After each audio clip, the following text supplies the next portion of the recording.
আসসালামু আলাইকুম ওয়ারহমতুল্লাহি ওয়াবারাকাতুহ নাহমাদুহু নুসাল্লি আলা রাসূলিহিল কারীম আম্মা বা'দ فأعوذ بالله من الشيطان الرجيم يا أيها الذين آمنوا كتب عليكم الصيام كما كتب على الذين من قبلكم لعلكم تتقون سورة البقرة 183 নম্বর আয়াত وقال النبي صلى الله عليه وسلم من صام يوما في سبيل الله بعد الله منه جهنم مسيرة 100 عام সিলসিলা সহিহা 2266 নম্বর হাদিস।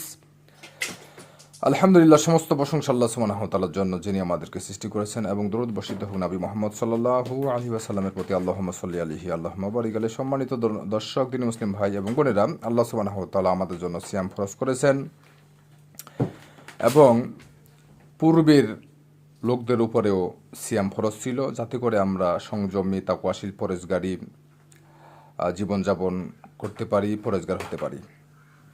সম্মানিত দর্শক, দিনী মুসলিম ভাই এবং বোনেরা, আল্লাহ সুবহানাহু ওয়া তাআলার সন্তুষ্টির জন্য যদি কোনো ব্যক্তি একদিন সিয়াম রাখে, তাহলে আল্লাহ সুবহানাহু ওয়া তাআলা তার থেকে দূরত্বে রাখবেন জাহান্নামকে 100 বছরের পথ। সুবহানাল্লাহ। তাহলে 100 বছরের পথ, সে দূরে থাকবে জাহান্নাম থেকে। আর জাহান্নাম কত কষ্টের জায়গা, জাহান্নাম কত ভয়ের ব্যাপার। তাহলে আল্লাহ সুবহানাহু ওয়া তাআলার জন্য যদি কোনো ব্যক্তি একদিন আল্লাহ সুবহানাহু ওয়া তাআলার সন্তুষ্টির জন্য যদি একদিন কেউ সিয়াম রাখে, তাহলে জাহান্নাম থেকে সেই ব্যক্তি জাহান্নাম থেকে 100 বছর দূরে থাকবে। সুবহানাল্লাহ, কত বড় নিরাপদ। সুবহানাল্লাহ, তাই না? তাহলে আল্লাহ সুবহানাহু ওয়া তাআলার সন্তুষ্টির জন্য আমাদেরকে কাজ করতে হবে। সূরাতুল আনাম আয়াত নম্বর 62-তে আল্লাহ সুবহানাহু ওয়া তাআলা বলেছেন, কুল ইন্নাস সালাতি ওয়া নুসুকি ওয়া মাহইয়ায়া ওয়া মামাতি লিল্লাহি রাব্বিল আলামিন। বলো, তোমার সালাত, জীবন মরণ, কুরবানি, যা আছে সব কিছু লিল্লাহি রাব্বিল আলামিন, আল্লাহ সুবহানাহু ওয়া তাআলার জন্য। তাহলে আল্লাহ সুবহানাহু ওয়া তাআলার সন্তুষ্টির জন্য কাজ করতে হবে। মানুষ দেখানো যদি কাজ করা হয়, তাহলে সেটা কি হবে? রিয়া হবে।